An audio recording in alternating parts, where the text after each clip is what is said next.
YouTube Nation Archie here in Townsend, Massachusetts. And today I am covering the Deborah Ann Quimby story.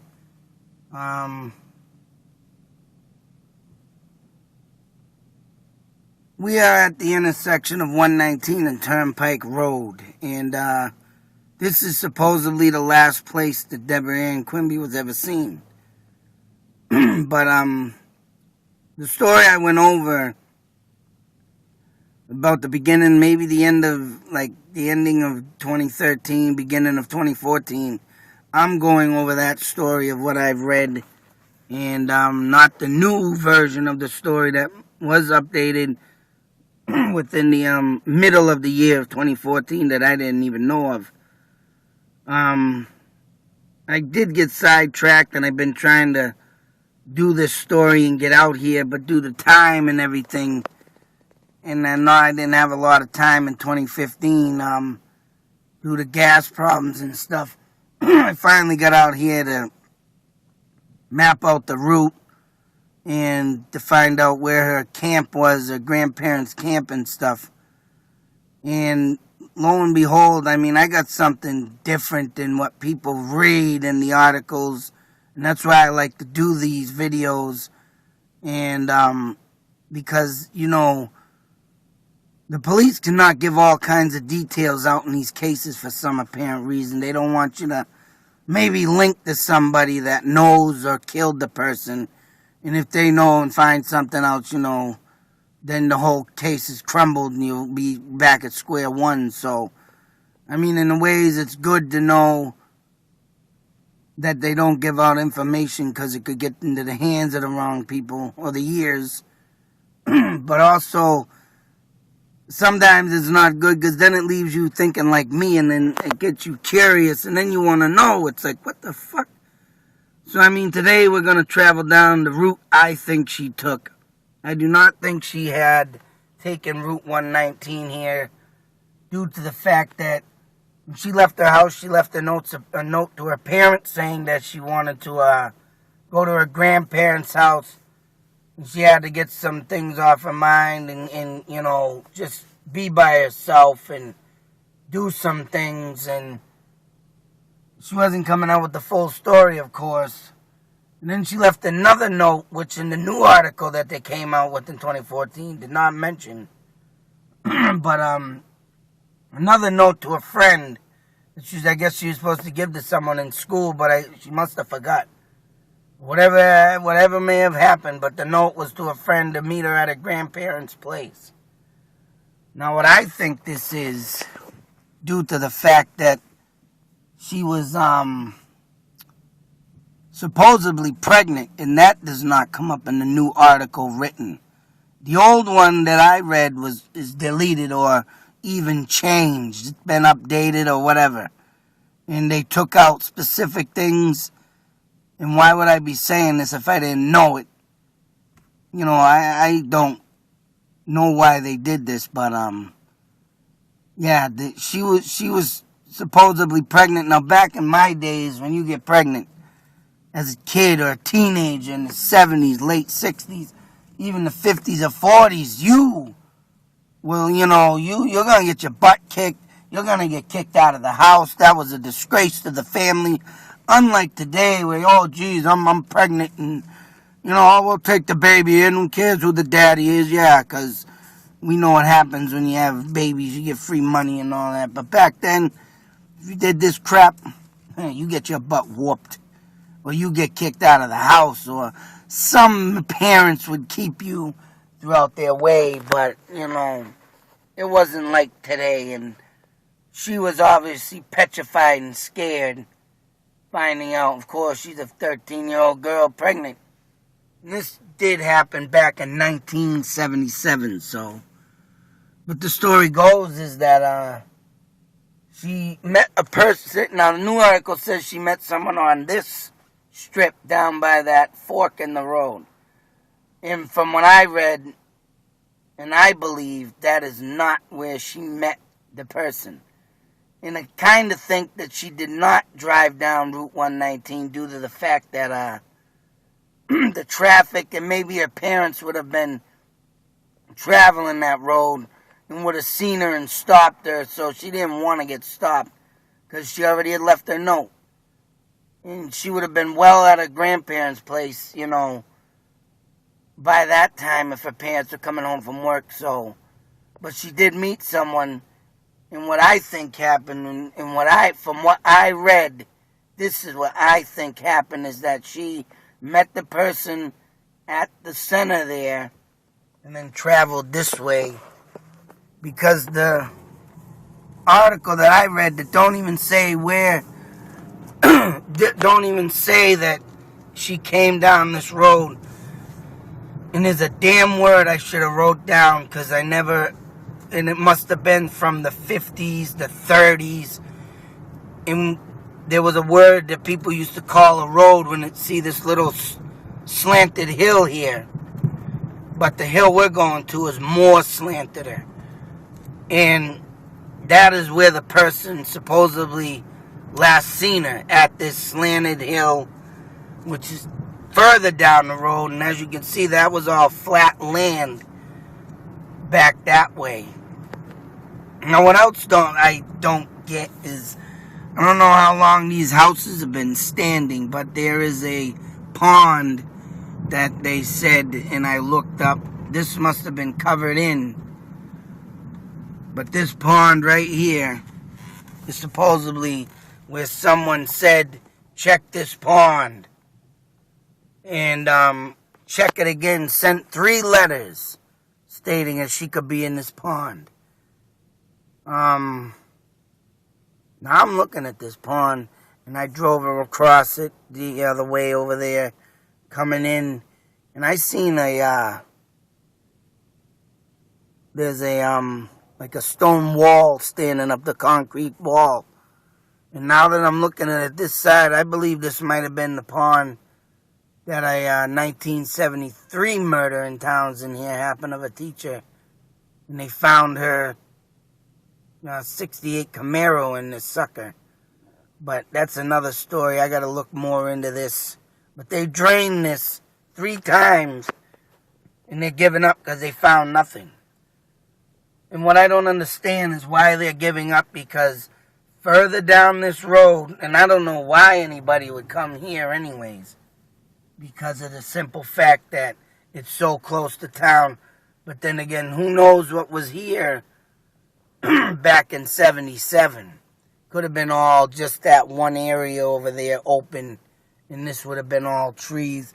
And like I said, these houses, I don't know when they were built, but why would someone come here and dump a body off with all the activity, unless they killed her down the way in the woods and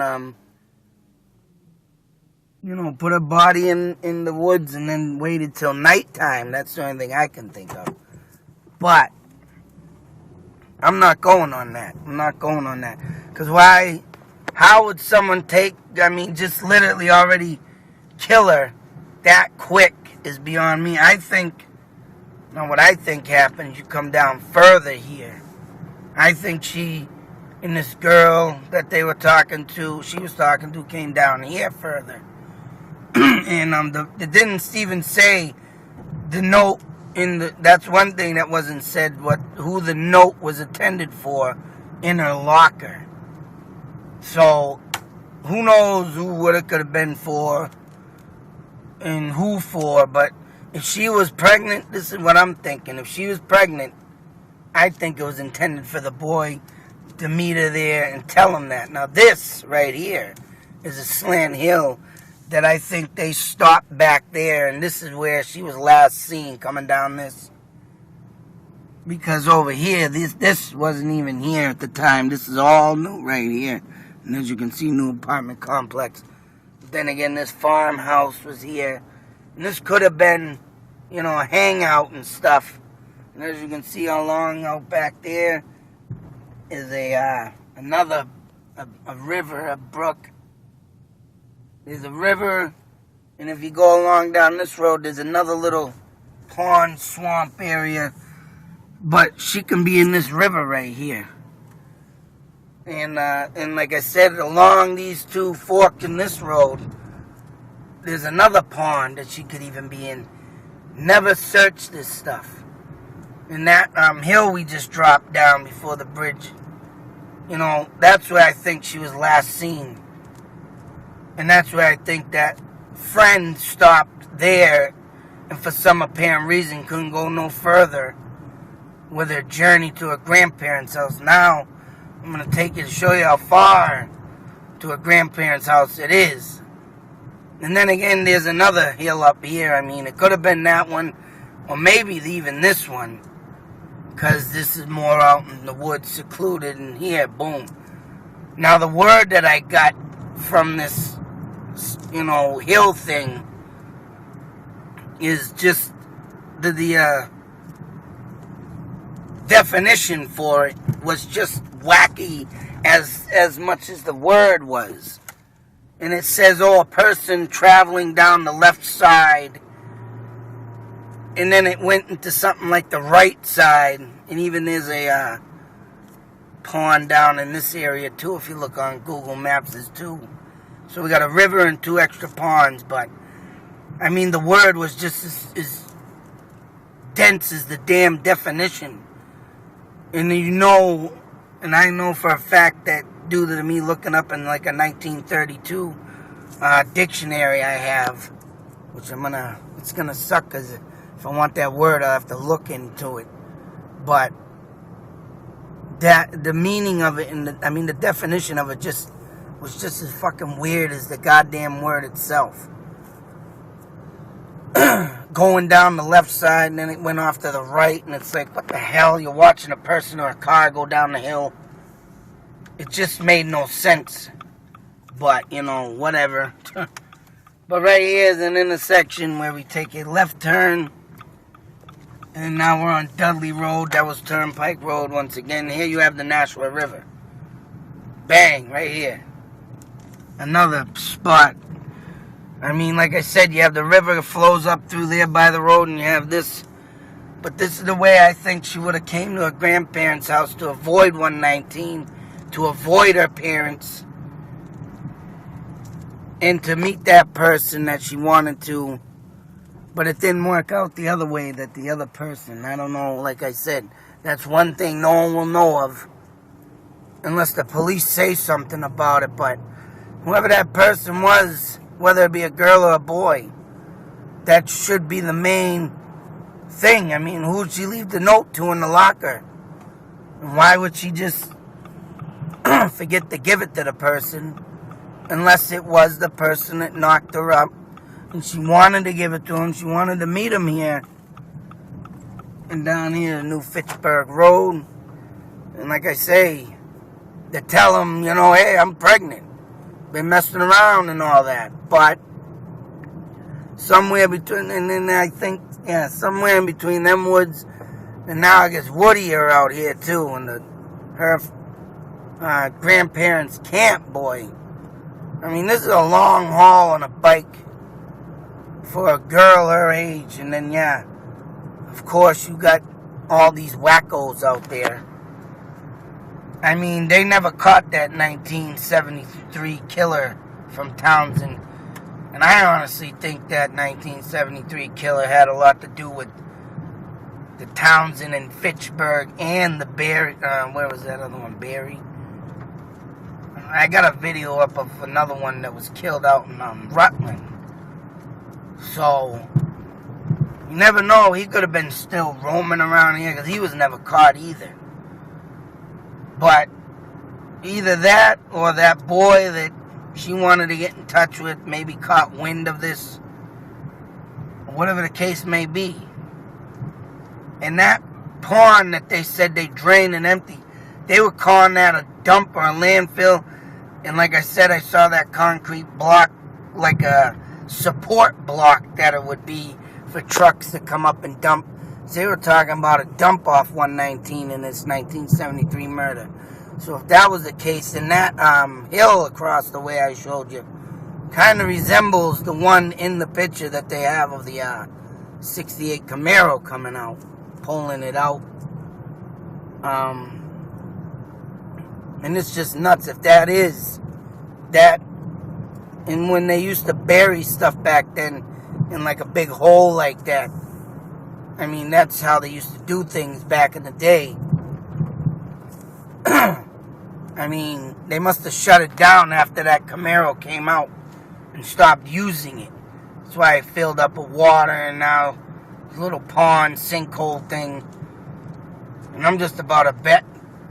But they drained it 3 times, supposedly. The last time they were supposed to do that was in 2010. So it's like, really? But don't check the river or the other 2 ponds. I mean, there's smaller ponds down the way, but still, you gotta expand your investigation. You just can't rely on one person's letter and think, hey, yeah, this is it. I mean, you gotta think beyond that. And they didn't in this case. I mean, cases back then, yeah, they didn't have the technology of today, and they easily gave up more due to that fact. Right now, we just have turned down the Vinton Pond Road. This is where Deborah would have rode her bike to her grandparents' house, a camp. Now, I don't know if they had a house on the lake up here, or if they had an actual camp with like a trailer. But I know when I looked on Google Maps for this road, there was another road that came up on the map, but when you zoomed in on that road, it don't have a name on it, and it would turn into a dirt road that looked blocked off and grown in with trees. But yet there was a big, huge square dirt area where I would expect that, campers would go with the trailer campers and stuff, driving mobile homes. So to be picky, I don't know. They don't say that they lived in a house over here, which is along this road coming up on my right. So, I mean, I think they do call these maybe camp houses, but all along down that road we just passed, that is a road with, it's pointless to drive down. As you can see, here's the Camp Lake, Vinton Pond. And like I said, I can see all the way down, and all there is just houses. But you come up here, yep, there it is. This is now all grown in and blocked off. Now I'm about to wonder if this was a camping area, because like I said, if you drive in this, it's all big, like a sand lot. And if this was once a camp, and they didn't say they lived in a house, so I'm assuming that this right here, because you go into the sand lot, it also goes like 50 feet off the way to the lake.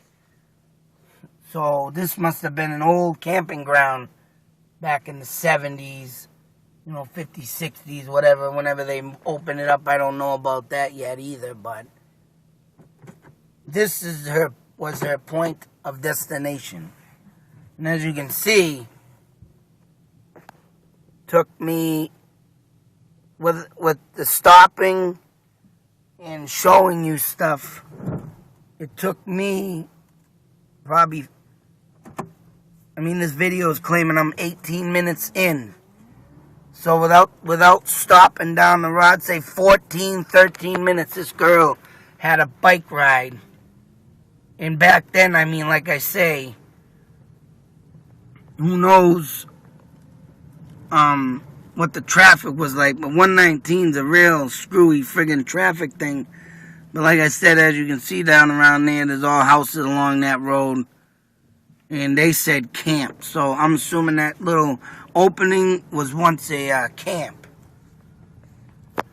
So here we are down in this. Right over here is the name of the road. And these look like newer houses too. I'm looking at them. They look either new siding, but all in all, she was heading this way. And in between this little stretch of woods and that other stretch of woods, someone snatched her up. Whether it be that 1973 serial killer that still roamed through this town, they never caught him, or it be the boy that she supposedly, I think, my thoughts and theory, that knocked her up. She was knocked up and she was going to try and get him over here and, figure out what the hell she's going to tell her parents, Like I said, back then you didn't get, nice greetings from your parents. Getting knocked up back then, boy. That was like a sin back in the day if you were Catholic too. You go around fooling around them little toys, boy. Little boy toys, you get knocked up, you're gonna get some whoop ass or something. Some parents would accept it, don't get me wrong. But, they'd rather not deal with it. They didn't want nothing to do with it. And so forth. But and here's another river, like I said, here's a brook. As you can see down there. There's so many possibilities, so many places en route to this camp. And all they did was check that pond because they got 3, letters that they don't know where they came from, and they just give up at 2010, forget it. But I think if they searched a little more throughout the woods and the ponds of the areas that I just showed you, I think they might find something. There's always hope. Unless that serial killer got a hold of her and just brought her. But then again, that serial killer, to me, left his bodies where they could be found. Whoever wanted this done didn't want to be found. So that was either the person that... maybe there was someone at that time that was, roaming and killing, but I want to say it was the boy that probably caught wind of her getting pregnant. Because you know how girls talk. That girl she was with probably could have ran home or whatnot, or even caught up with her, or they talked over the phone, and the girl, could have already just started spreading the rumor, oh, she's pregnant by this kid. Back then, if you got on a phone and talked just like today, there wasn't no social media, but it got around just as fast as any other thing. This kid know that kid know this kid. They all had each other's phone numbers. So, you never know. But I think somewhere beyond that pond, I think she's maybe in somewhere else. And if I was a detective, I'd be looking other places than just one. So, I don't know. But that was en route of the Deborah Ann Quimby story. And missing since 1977. And it's just sad that we got these monsters out there that just pick up kids, and then all of a sudden they're gone and disappeared from this world, never to be seen again. And just like the Taj Narbonne story I have up, him too, I think he was killed close to home. And at the end of this month, actually, I'll be going there, the 30th. I'm going to go out in them woods where I think he is. I'm going to sit out there for an hour with my phone, start recording, see if I can catch something, anything. But until that day, if I'm going to try something with this story, I'll have to go to them lakes and ponds. Or even, I just got to put together some kind of destination to go to for this one. The Deborah Ann Quimby story. But until that comes, see where I can stand and look. I might look at the places that I think, because her bike was never found either. So that means wherever she is, the bike's there too. And it ain't the pond that they drained. They did find the bike there, but it wasn't even hers. So it's like, wow. Stop looking when there's other places to search. It's crazy. YouTube Nation, en route back home. Till the next video, like I say, many more to come. Out.